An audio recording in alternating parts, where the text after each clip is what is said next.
ಮರಕ್ಕೆ ಕಾರು ಡಿಕ್ಕಿ 2 ವರ್ಷದ ಮಗು ಸಾವು, ಇಬ್ಬರಿಗೆ ಸ್ಥಿತಿ ಗಂಭೀರ. ಚಿತ್ರದುರ್ಗ ಮತ್ತು ಚಳ್ಳಕೆರೆ ರಸ್ತೆ ಮಾರ್ಗದ ಮಧ್ಯದ ಕಲ್ಲಳ್ಳಿ ಗ್ರಾಮದ ಬಳಿ ದುರ್ಘಟನೆ. ಕಿಶನ್ ರೆಡ್ಡಿ 2 ವರ್ಷ, ಮೃತ ದುರ್ದೇವಿ ಮಗು ಅನಿಲ್ ರೆಡ್ಡಿ ಎಂಬುವರಿಗೆ ಸೇರಿದ ಕಾರು.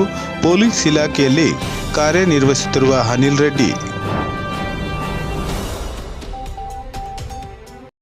ರಾಮಜೋಗಿಳಿಯ ನಿವಾಸಿ ಅನಿಲ್ ರೆಡ್ಡಿಯವರು ಸಂಬಂಧಿಯೊಬ್ಬರ ಅಂತ್ಯ ಸಂಸ್ಕಾರ ಮುಗಿಸಿ ಹಿಂತಿರುಗುವಾಗ ಈ ದುರ್ಘಟನೆ ನಡೆದು ಹೋಗಿದೆ.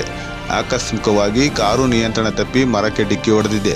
ಕಾರಿನಲ್ಲಿ ಸಹೋದರಿ ಮಾನಸ ಮತ್ತು ಕಿಶನ್ ರೆಡ್ಡಿ ಜೊತೆಗೆ ಚಿತ್ರದುರ್ಗಕ್ಕೆ ಬಂದಿದ್ದು ಅನಿಲ್ ರೆಡ್ಡಿ ವಾಪಸ್ ಊರಿಗೆ ತೆರಳುತ್ತಿದ್ದ ವೇಳೆ ಕಲ್ಲಳ್ಳಿ ಗ್ರಾಮದ ಸಮೀಪ ಕಾರು ಮರಕ್ಕೆ ಡಿಕ್ಕಿ ಹೊಡೆದಿದೆ. ಗಾಯಾಳುಗಳನ್ನು ಜಿಲ್ಲಾ ಆಸ್ಪತ್ರೆ ಹಾಗೂ ಬಸವೇಶ್ವರ ಆಸ್ಪತ್ರೆಯಲ್ಲಿ ಚಿಕಿತ್ಸೆ ಪಡೆಯಲಾಗಿದೆ ಎಂದು ಹೇಳಲಾಗಿದೆ.